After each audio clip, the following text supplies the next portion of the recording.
Hello everyone, welcome to wing से उड़ान। I am Shahid Khan and wing से उड़ान में आपका स्वागत है।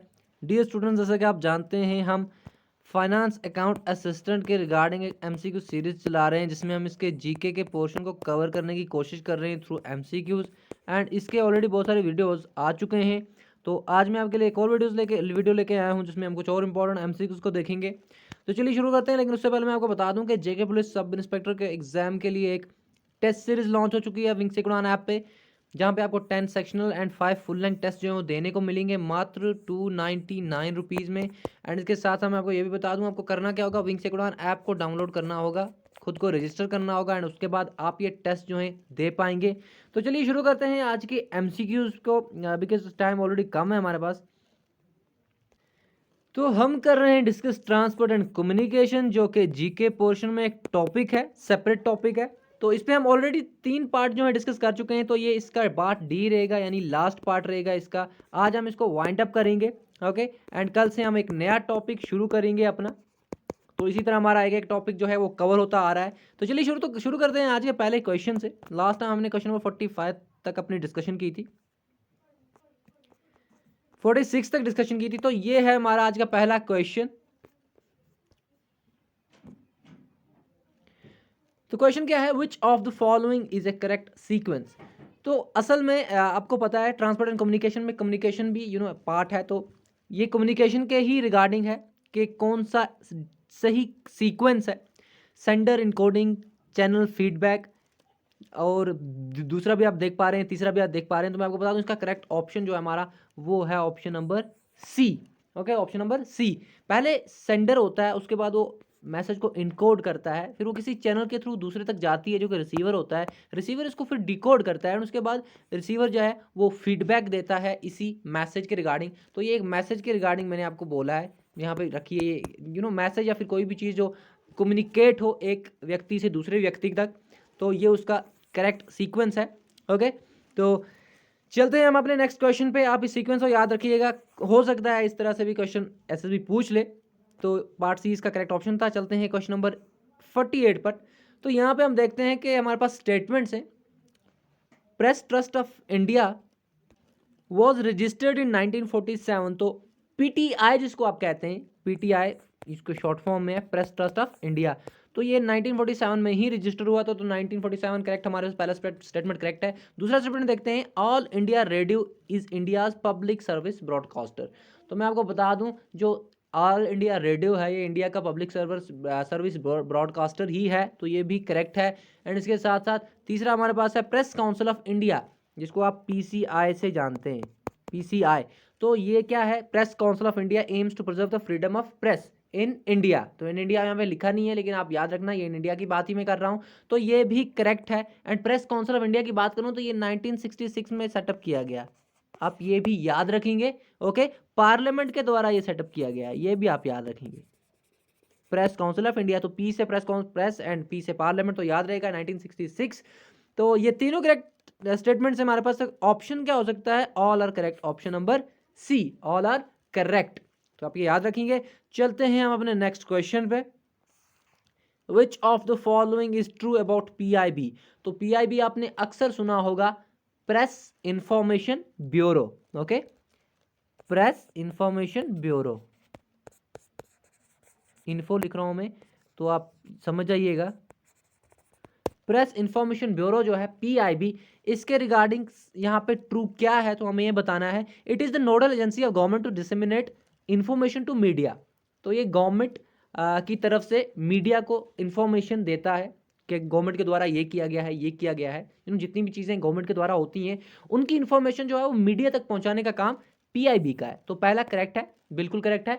इसके साथ साथ दूसरा देख लेते हैं हम, it is a medium between government and media. तो बिल्कुल ऊपर वाले ऑप्शन में ही छुपा है इसका भी, आप कह सकते हैं मीनिंग। तो ये भी करेक्ट है। It only releases information English and Hindi, लेकिन ये गलत है, ये बिल्कुल गलत है। इंग्लिश, हिंदी और इसके अलावा ये उर्दू में भी इंफॉर्मेशन रिलीज करता है एंड बाकी लैंग्वेज में भी इंफॉर्मेशन ट्रांसलेट होती है इसके यहाँ। ओके, ये इन्फॉर्मेशन बाकी लैंग्वेजेस में भी ट्रांसलेट होती है। तो तीसरा गलत है हमारे पास। तो ऑप्शन यहाँ पे क्या हो सकता है correct, only A and B, option number D, only A and B. यानी यहाँ पे मैं इस ए और इस बी की बात कर रहा हूँ, ये करेक्ट ऑप्शन है। ओके, आप इस तरह से याद रखेंगे इसको। चलते हैं हम अपने नेक्स्ट क्वेश्चन पे।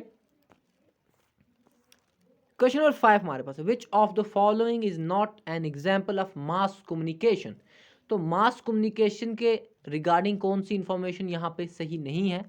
तो आप यहाँ पे देख पा रहे होंगे, फैक्स जो होता है ये एक टाइप ऑफ पर्सनल कम्युनिकेशन है, it is not mass communication. क्योंकि मास कम्युनिकेशन में क्या होता है, बहुत सारे लोग देखते हैं, टीवी तो बहुत सारे लोग देखते हैं, रेडियो बहुत सारे लोग सुनते हैं, न्यूज़पेपर बहुत सारे लोग पढ़ते हैं, लेकिन फैक्स जो है पर्टिकुलरली भेजा जाता है।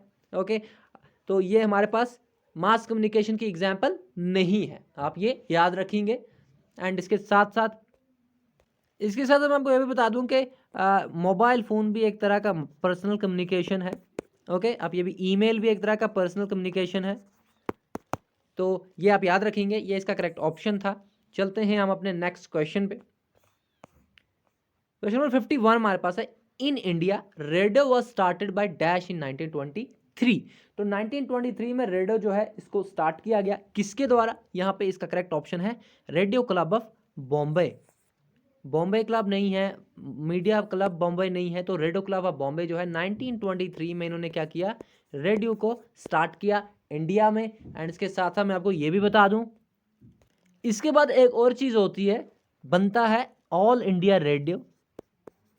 ऑल इंडिया रेडियो ये कब बनाया जाता है, 1936। ओके, 1936 में ऑल इंडिया रेडियो, और बाद में इसको आकाशवाणी नाम दे दिया जाता है 1957 में। किसको, ऑल इंडिया रेडियो को। ओके, आप ये याद रखेंगे।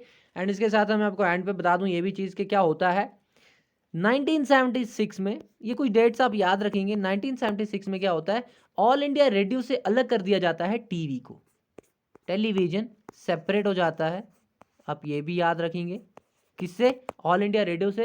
एंड टेलीविजन एक सेपरेट आइडेंटिटी मिल जाती है टेलीविजन को, तो जिसको दूरदर्शन भी कहा जाता था। ओके, दूरदर्शन। आज भी अगर आपके घरों में डिश टीवी नहीं है किसी के घर में, तो डीडी नेशनल ज़रूर चलता होगा। ओके, दूरदर्शन तो ज़रूर चलता होगा। तो चलते हैं हम अपने नेक्स्ट क्वेश्चन पे। इसका करेक्ट ऑप्शन जो था वो ये था। एंड बाकी चीज़ें मैं आपको बता दी, जिस तरह से मैं बता देता हूँ हमेशा, क्योंकि हर एक इन्फॉर्मेशन के रिगार्डिंग अलग एमसीक्यू नहीं ला सकते, इट इज़ नॉट पॉसिबल, और उससे टाइम भी ज़्यादा हो जाता है एंड कोई फ़ायदा भी नहीं है। चलते हैं नेक्स्ट क्वेश्चन पे। Postal system was introduced by dash in India. तो पोस्टल सिस्टम इंडिया में किसके द्वारा स्टैब्लिश किया गया, इंट्रोड्यूस किया गया। तो यहाँ पे मैं बता दूं इसका करेक्ट ऑप्शन हमारे पास है, तो यहाँ पे करेक्ट ऑप्शन हमारे पास है Lord Dalhousie, option number B. Dalhousie के द्वारा पोस्टल सिस्टम इंट्रोड्यूस किया गया इंडिया में। एंड इसके साथ साथ मैं आपको ये भी बता दूं, इंडिया के जो पोस्ट्स है ना, ये पोस्ट जो होते हैं इंडिया के, हम पोस्ट वगैरह जो चीज़ें करते हैं, ये आता है under department of post, department of post. And इसकी नोडल मिनिस्ट्री अगर हम देखें तो मिनिस्ट्री ऑफ कम्युनिकेशन है, मिनिस्ट्री ऑफ कम्युनिकेशन। तो ये भी आप याद रखेंगे। एंड आप देख लेना कि मिनिस्ट्री ऑफ कम्युनिकेशन का जो प्रेजेंट मिनिस्टर है, यूनियन मिनिस्टर, वो कौन है। ओके, ये चीज़ें आप ध्यान में रखा करें। एंड इसके साथ मैं आपको ऑलरेडी बता चुका हूँ कि डलहौजी के द्वारा ही डॉक्ट्रिन ऑफ लैप्स आया था, डॉक्ट्रिन ऑफ लैप्स आया था। डलहौजी थे कौन, Dalhousie governor general of India थे। आप ये भी याद रखेंगे, डलहौजी के द्वारा ही पहली रेलवे पहली पैसेंजर ट्रेन जो है वो चलाई गई इंडिया में 1853। ऑलरेडी हम बात कर चुके हैं इसके बारे में। ओके, एंड लॉर्ड कैनिंग का आपको पता है कि पहले वॉइस रॉय थे। ओके, वॉइस रॉय थे। लॉर्ड मिंटो का आपको पता है, इन्होंने कम्युनल इलेक्टोरेट इंट्रोड्यूस किया, सॉरी कम्युनल इलेक्टोरेट सी लिख रहा हूँ। तो ये सारी चीज़ इनको father of communal electorate in India भी कहा जाता है। एंड 1909 का काउंसिल एक्ट भी आपको पता है, जिसको मॉरल एलिमेंट रिफॉर्म्स भी कहा जाता है। ओके, तो ये सारी चीज़ें आप याद रखें, अलाइड चीज़ें, एसोसिएटेड चीज़ें हैं, तो इसलिए मैं ऑप्शन भी वैसे ही रख लेता हूँ कि थोड़ा सा शायद इधर उधर करके रिवाइज हो जाए। ओके, तो चलते हैं नेक्स्ट क्वेश्चन पे। इसका करेक्ट ऑप्शन था ये 53 हमारे पास है, which model of communication is also known as singular flow model. Okay, singular flow model किस कम्युनिकेशन मॉडल को कहा जाता है। तो मैं आपको बता दूं इसका correct option option number C है, क्यों है? क्योंकि इसको ट्रांसमिशन मॉडल भी कहते हैं, इसको लीनियर मॉडल भी कहते हैं। तो दोनों है, तो इसलिए ऑप्शन नंबर सी यानी both A and B. And अब जो सिंगुलर फ्लो मॉडल होता क्या है, सबसे पहले इसकी खास बात मैं आपको बता दूं कि इसमें फीडबैक नहीं होता है, there is no feedback. Okay, singular flow model में फीडबैक नहीं होता है। It is a one way transmission of information, transmission of message. ये व्यक्ति एक है, this is person A, this is person B, यहाँ से ट्रांसफर हुई मैसेज, इसको इसने सुन ली, चलो ठीक है भाई, हाँ आ गई मैसेज तो हो गया, वापस कोई फीडबैक नहीं है, वापस कोई रिप्लाई नहीं है। ये है ट्रांसमिशन मॉडल। चलते हैं, इसको सिंगुलर मॉडल कहते हैं, लीनियर मॉडल कहते हैं। तो देखते हैं नेक्स्ट क्वेश्चन क्या है हमारा। Which of the following is a physical barrier of communication? Communication का फिजिकल बैरियर क्या हो सकता है? एक ऐसी बाधा जिसको हिंदी में हम बोलें तो रुकावट, अगर उर्दू में बोलें तो क्या है फिजिकल बैरियर कम्युनिकेशन का? स्टेरियोटाइप्स नहीं है, डिफरेंट लैंग्वेजेस नहीं है, नन तो हो ही नहीं सकता। तो यहाँ पे सी ऑप्शन आप देख पा रहे हैं, distance is a physical barrier. Okay, distance is a physical barrier to communication. तो आप ये याद रखेंगे। एंड इसके साथ साथ चलते हैं हम अपने नेक्स्ट क्वेश्चन पे। 55 हमारे पास है, visualisation and self talks are examples of dash communication. Visualisation, self talks, ये क्या है? जब ये एक इंसान अकेले ही करता है, हम कुछ चीज़ विजुअलाइज करते हैं, हम कुछ चीज़ इमेजिन करते हैं, तो ये खुद ही करते हैं ना हम। ओके, क्या हमसे कोई इमेजिन करवाता है कोई चीज़? हम खुद ही अपने दिमाग में सोचते रहते हैं चीज़ें, हम कभी कभी खुद से बात भी करते हैं। So it is type of communication, it is intrapersonal communication. Okay, it is intrapersonal communication, जब व्यक्ति आप खुद में ही अपने आप में ही कम्युनिकेशन करता रहे। इंटरपर्सनल होता है जिसमें दो व्यक्ति आ जाएं। ओके, टू पर्सन, तो ये इंटर हो गया। इंट्रा हो गया जो सिंगल होता है, एक ही आदमी इसमें होता है, एक ही इंसान इसमें होता है। ओके, तो चलते हैं अपने नेक्स्ट क्वेश्चन में। मास कम्युनिकेशन में आपको बताया है कि इसमें टीवी आता है, रेडियो आता है, हमारा आप न्यूज़पेपर देख सकते हैं वो आता है, जर्नल आ सकता है। ओके, लेकिन अकाउंटेंसी वाला जर्नल नहीं, वो जर्नल जो छपता है। ओके, तो चलते हैं अपने नेक्स्ट क्वेश्चन पे। क्वेश्चन नंबर 56 हमारे पास है, video chats, virtual classrooms, live conferences are examples of dash communication. तो ये कौन सी कम्युनिकेशन है, अब हमें ये देखना है। तो इसका करेक्ट ऑप्शन क्या हो सकता है हमारे पास? सबसे पहले आप देखें कि वीडियो चैट्स मतलब कुछ चीज़ उसी टाइम पे रियल टाइम में हो रही है, वर्चुअल क्लासरूम्स रियल टाइम में होते हैं, लाइव कॉन्फ्रेंसेस रियल टाइम में हो रही है, तो इसको कहा जाता है synchronous communication. Synchronous communication. Okay, आप याद रखेंगे, क्योंकि यहाँ पे क्या हो रहा है, यहाँ पे सेंडर और रिसीवर जो है वो सेम टाइम पे एक दूसरे से क्या कर रहे हैं, कम्युनिकेट कर रहे हैं। सेंडर और रिसीवर जो है सेम टाइम में एक दूसरे से कम्युनिकेट कर रहे हैं एंड पार्टिसिपेट कर रहे हैं। ओके, इसलिए सिंक्रोनस कम्युनिकेशन। तो ये आप याद रखेंगे। लाइव कम्युनिकेशन कोई टाइप ऐसे मैंने देखा नहीं है आज तक कैटेगराइज होते हुए।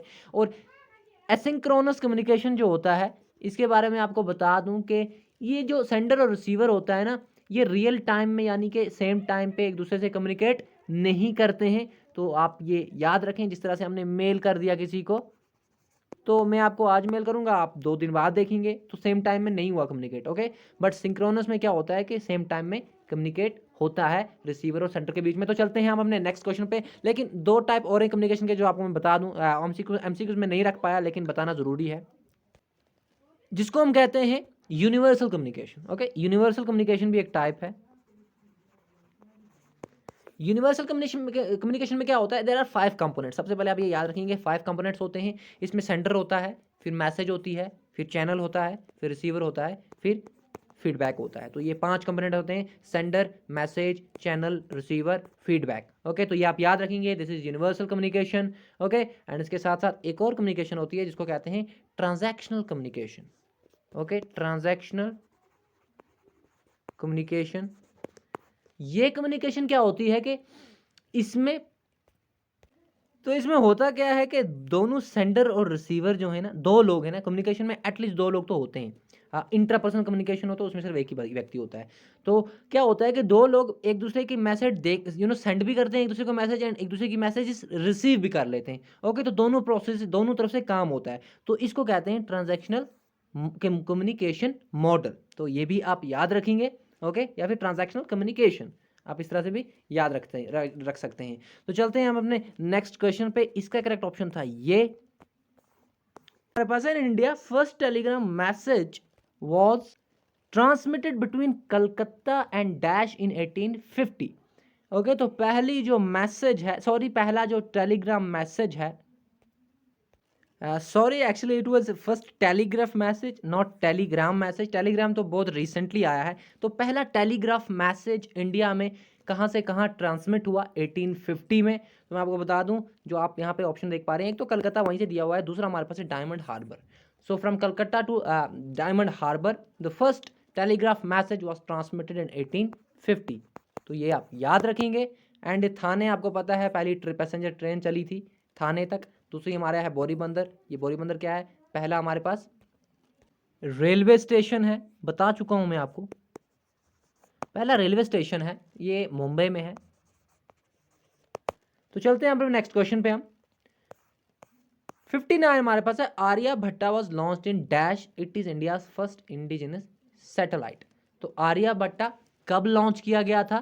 इंडिया का पहला सैटेलाइट है, ये यहीं से क्वेश्चन बता रहा है। इंडिजिनस यानी इंडिया ने अपने दम पे बनाया है। आर्यभट्टा नाम है, मैथमेटिशियन थे, आपको पता है इनके नाम पे है। तो कब ये लॉन्च किया गया? करेक्ट ऑप्शन है ऑप्शन नंबर ए, 1975। तो 1975 में आर्यभट्टा लॉन्च किया गया था, पहला इंडिजिनस सैटेलाइट है, एंड कंट्री का पहला आर्टिफिशियल सैटेलाइट भी है। ओके, आर्टिफिशियल भी पहला है एंड इंडिजिनस भी पहला है। तो दोनों चीजें आप याद रखेंगे। किसके द्वारा लॉन्च किया गया? तो इसरो के द्वारा लॉन्च किया गया, इंडियन स्पेस रिसर्च ऑर्गेनाइजेशन। ये भी आप याद रखेंगे। ओके, चलते हैं हम अपने नेक्स्ट क्वेश्चन पे। एंड इसके साथ साथ मैं आपको ये भी बता दूं कि इसका जो डेटा रिसीविंग स्टेशन था वो बेंगलोर में एस्टैब्लिश था। ओके, तो बेंगलोर में इसका डेटा रिसीविंग स्टेशन जो था वो था आर्यभट्टा का। तो चलते हैं हम अपने नेक्स्ट क्वेश्चन पे। बाय द वे, मैं आपको 1936 का बता चुका हूं कि ऑल इंडिया रेडियो बना, ऑल इंडिया रेडियो। 1957 में क्या हुआ? कुछ हुआ है, Akashvani, All India Radio to Akashvani. 1976 में क्या हुआ? दूरदर्शन यानी टेलीविजन अलग हो गया ऑल इंडिया रेडियो से। ओके, तो ये तीन डेटे में इंपॉर्टेंट है, ये तो इसका करेक्ट ऑप्शन है। चलते हैं अपने नेक्स्ट क्वेश्चन पे। 60 हमारे पास है, PSLV इज ए। तो PSLV क्या है, अब आपको ये बताना है। तो इसका करेक्ट ऑप्शन हमारे पास है, ये एक लॉन्च व्हीकल है, ऑप्शन नंबर ए। ओके, ये सैटेलाइट नहीं है, ये टाइप ऑफ मीडिया नहीं है, it is a launch vehicle, जहां से क्या होता है, सैटेलाइट्स लॉन्च किए जाते हैं रॉकेट्स के through. Okay, so it's a PSLV is a launch vehicle. And इसका फुल फॉर्म क्या है ये भी पता होना चाहिए, क्योंकि कम्युनिकेशन के रिगार्डिंग है। देखो, SSB क्वेश्चन किसी तरह भी पूछ सकता है, तो हर एंगल से क्वेश्चन को देखो। तो इसका फुल फॉर्म है हमारे पास पोलर सैटेलाइट लॉन्च व्हीकल। लिख देता हूं मैं यहाँ पे, पोलर सैटेलाइट लॉन्च व्हीकल, ये आप याद रखेंगे। एंड मैं आपको ये भी बता दूं कि ये लॉन्च किया गया था कब? 1994 में पहली बार। ओके, ये पहली बार 1994 में लॉन्च किया गया था, एंड ये इंडिया का है, आप ये भी याद रखेंगे। और इसके साथ साथ मैं आपको बता दूं कि ये इंडिया का फर्स्ट लॉन्च व्हीकल है अपना। ओके, अपना पहला लॉन्च व्हीकल है ये इंडिया का। एंड बाय द वे, फिर आर्यभट्टा कैसे लॉन्च हुआ? आर्यभट्टा जो है ना, ये लॉन्च हुआ है एक रशियन लॉन्च व्हीकल के द्वारा। तो ये आप याद रखेंगे ये चीज। ओके, चलते हैं हम अपने नेक्स्ट क्वेश्चन पे। इसका ऑप्शन नंबर ये करेक्ट है।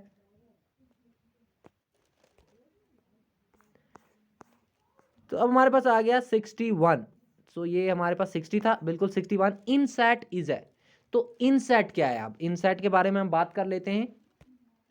तो ये हमारे पास ऑप्शन नंबर ए जो आप देख पा रहे हैं ना, कम्युनिकेशन सैटेलाइट सिस्टम। तो it is a communication satellite system, INSAT. और इनसैट का फुल फॉर्म क्या है?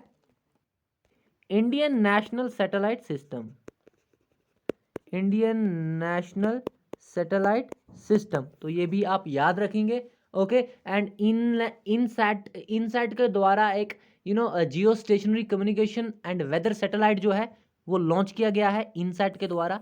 एंड वो लॉन्च किया गया है कहाँ से, उसका नाम है, पहले मैं आपको बता दूं, इनसैट 2E। इनसैट 2E इसके द्वारा लॉन्च किया गया है। एंड इसके साथ साथ मैं आपको ये भी बता दूं, ये लॉन्च किया गया है ग्यूनिया से। ओके, ग्यूनिया से, ये गुयाना या फिर जैसे भी आप इसको वहाँ का जो स्पेस सेंटर है वहाँ से ये क्या किया गया है, लॉन्च किया गया है। Indian geostationary weather satellite है ये, किसके द्वारा ऑपरेट किया जाता है, इनसैट के द्वारा, Indian national satellite system. Okay, and okay Guyana से किया गया है, स्पेस सेंटर वहाँ का जो है वहाँ से लॉन्च किया गया है। तो चलते हैं अपने नेक्स्ट क्वेश्चन में, लेकिन मैं आपको दो चीज़ें यहाँ पे बता दूँ जो इंपॉर्टेंट हैं। एक तो ये कि वर्ल्ड का जो पहला सैटेलाइट था ना वो रशिया के द्वारा लॉन्च किया गया, जिसका नाम स्पुतनिक फर्स्ट था। स्पुतनिक फर्स्ट, स्पुतनिक 1 भी आप बोल सकते हैं, 1957।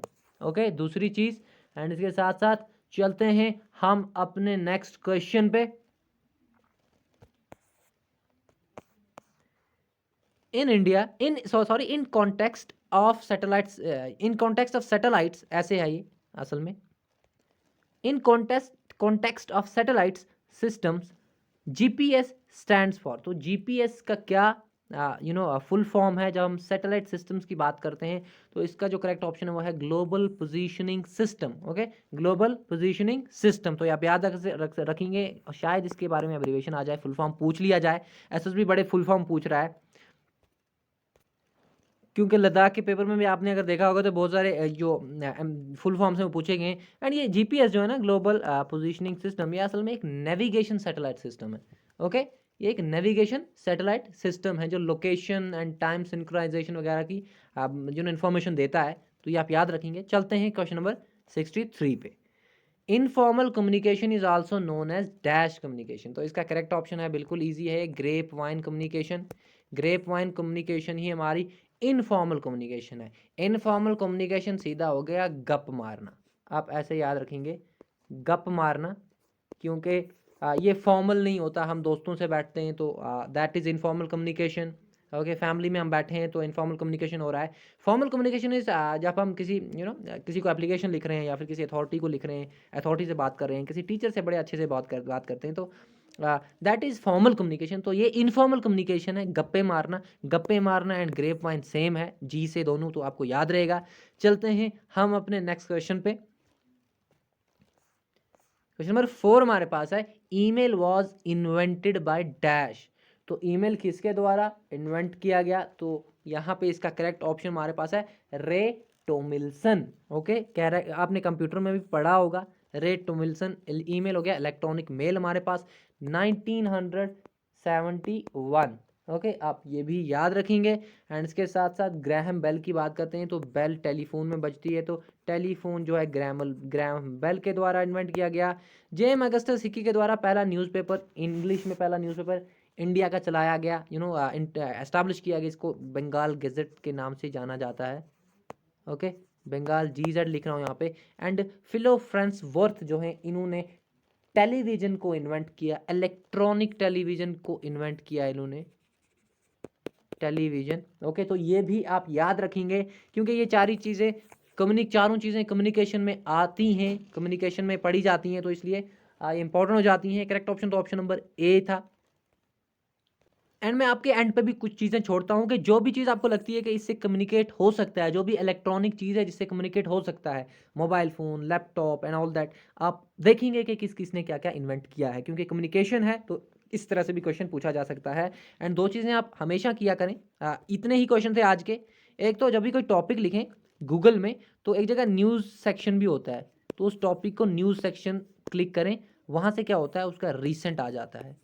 ओके, रीसेंट आ जाता है। जैसे इसरो पे आप इसरो लिखेंगे गूगल में एंड फिर न्यूज़ सेक्शन पे क्लिक करेंगे तो इसरो के रिगार्डिंग कुछ information correct current affairs regarding जो आपको इंपॉर्टेंट लगेगी आप पढ़ लीजिएगा। दूसरा ये होता है, कोई भी टॉपिक जब वो लिखते हैं तो सामने लिखें UPSC, ये बहुत डायरेक्ट चीज़ है, क्योंकि इससे क्या होता है कि कुछ ऑथेंटिक साइट्स हैं जहाँ पे आपका जो सर्च है वो पहुँच जाता है। ओके, वो इधर-उधर भटकता नहीं है, तो वहाँ से आपको रिलायबल इन्फॉर्मेशन मिल सकती है। ओके, तो ये 2 शॉर्टकट्स हैं जो आप यूज़ कर सकते हैं अगर आपको अच्छा लगे।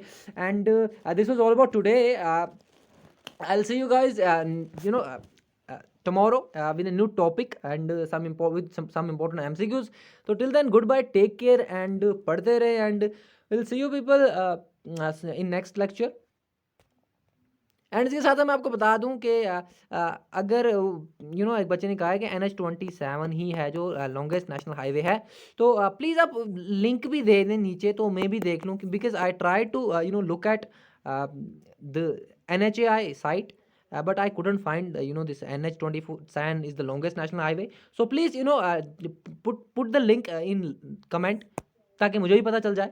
ओके, लेकिन मैं अपने तरफ से कोशिश की कि मैं देखूं, पर वहाँ पे मुझे ऐसा कुछ मिला नहीं इसके रिगार्डिंग जो बता सके कि सबसे लंबा नेशनल हाईवे है। एनीवे, आप मुझे लिंक ज़रूर भेज दीजिएगा अगर आप बिल्कुल श्योर हैं, आपने अपनी आंखों से देख लिया है वहाँ पे, तो शायद मुझे भी मिल जाए। ओके, सो पीपल, मिलते हैं अपने नेक्स्ट लेक्चर में। Till then, good bye, take care, and comment ज़रूर करेंगे आपको अच्छा लगता है। And I have tried to cover all the important MCQs regarding transport and communication. Okay, transport and communication के रिगार्डिंग जितने भी इंपॉर्टेंट MCQs थे, मैंने कोशिश की है कि सबको लाऊं, एंड कोशिश की है कि टॉपिक भी रिवाइज करा दूं, क्योंकि ये 65 क्वेश्चंस जो हैं, इनमें बहुत सारे क्वेश्चंस और भी हैं जो आपको लिखे हुए नहीं मिलेंगे, लेकिन मैंने बताया है, तो आप सारे वीडियोज़ को अच्छे से देखें। तो see you people in next lecture. Good bye, take care.